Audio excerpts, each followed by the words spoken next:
Salut mes élèves! Aujourd'hui, nous allons découvrir la cellule végétale.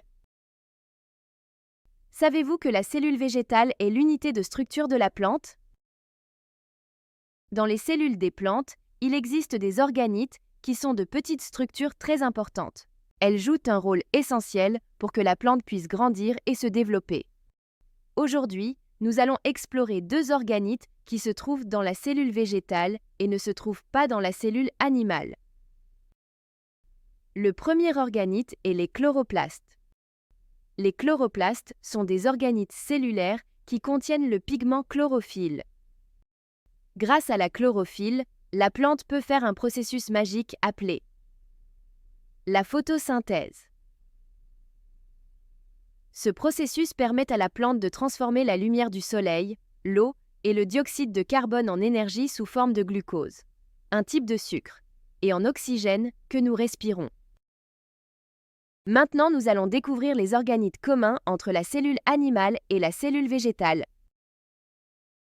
Tout d'abord, la cellule animale est entourée par la membrane cellulaire. Elle protège la cellule et contrôle les matières qui entrent et qui sortent. Le noyau. Le noyau est le centre de contrôle de la cellule. Il est responsable du contrôle des activités cellulaires, comme la formation des protéines et la division pour créer de nouvelles cellules. Le cytoplasme.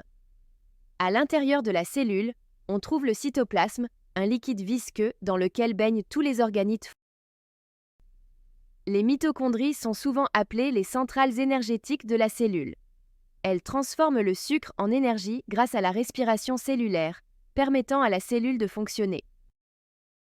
L'appareil de Golgi joue un rôle essentiel dans la préparation et l'emballage des substances à l'intérieur de la cellule, pour ensuite les transporter à l'extérieur.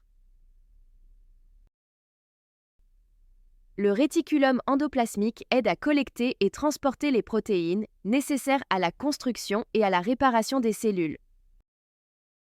Enfin, la vacuole est un sac situé dans le cytoplasme servant à stocker des substances comme de l'eau, des nutriments ou des déchets toxiques. La vacuole dans la cellule végétale est plus grande que la cellule animale. Merci d'avoir regardé cette vidéo sur la cellule végétale.